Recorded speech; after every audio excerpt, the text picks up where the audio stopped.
21 ғасырда адамға жеке бренд, яғни личный бренд не үшін керек? Адамдар не үшін ол нәрсе үшін көбірек ақша жұмсауға дайын? Неге адамдарға ол өте маңызды?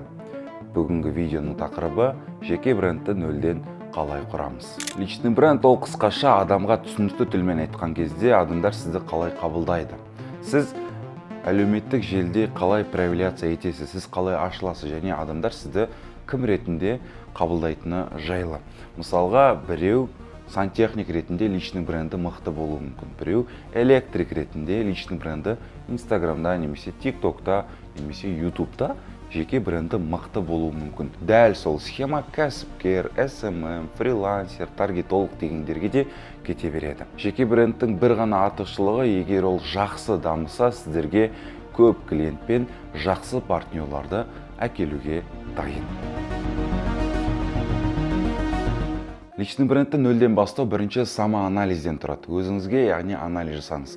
Мен белгілі бір кейстарды білем. Не бастайым, не жайлы түсірем деп жүрген адамдар өздерінің жолын самоанализ жасап тауып кеткен. Яғни просто отырған кезде неден бастайым?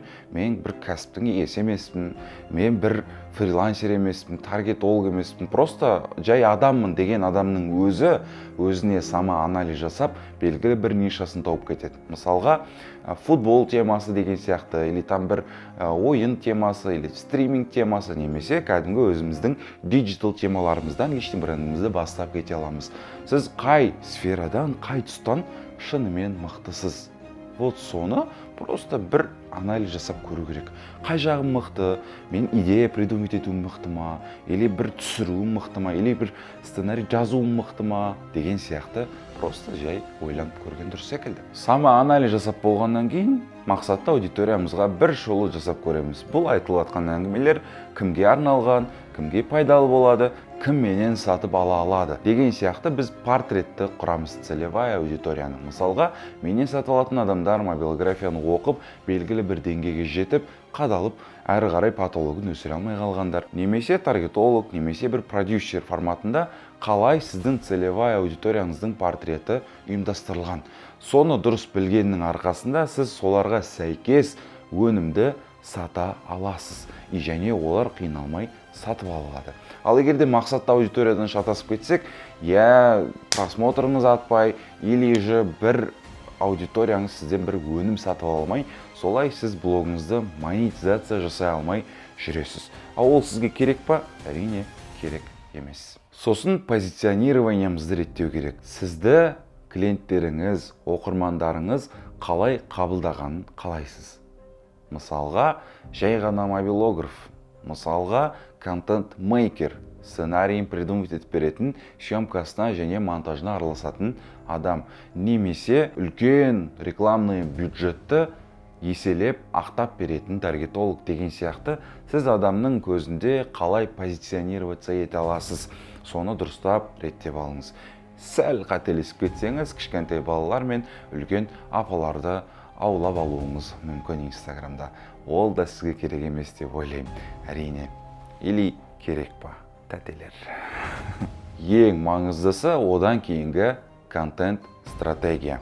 Контент планды құрастыру керек. Егер де контент планды құруға менің идеям жетпейді, қалай құру керек, немесе түсіруді білмеймін, немесе қалай оны жеткізуді, подачасын білмеймін, сөйлеу қиын маған.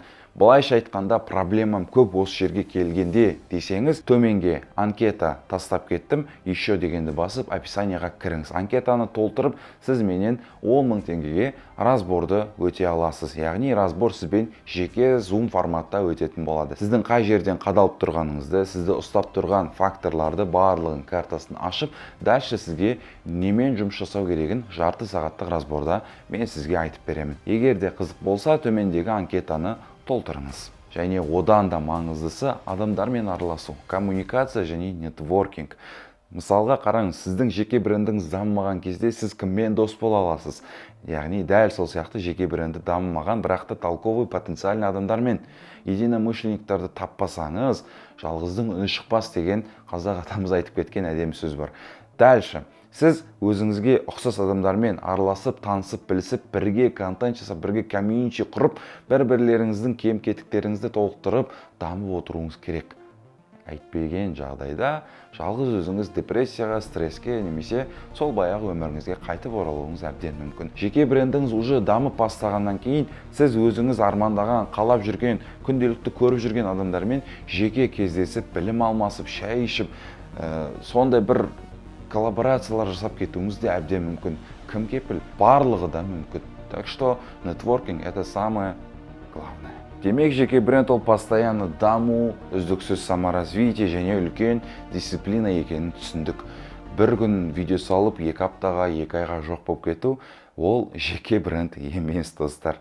Егер де дисциплинамен дамимын десеңіз, мен жолын білемін, жеке бренд нөлден бастауды үйренемін десеңіз, төмендегі описаниядағы анкетаны толтырып, менен айтқандай 10 000 теңгеге бір разбор алсаңыз болады. Бүгінгі видео сабағымыз осы. Жеке брендтің толық нөлден бастау шарттарын үйрендіңіз. Әрі қарай өзіңіз оны қолданып, анализ жасап, жеке брендіңізді бастап кетіңіз. Ақшаларыңызды және клиенттеріңізді жоғалтпаңыздар. Сау болыңыз.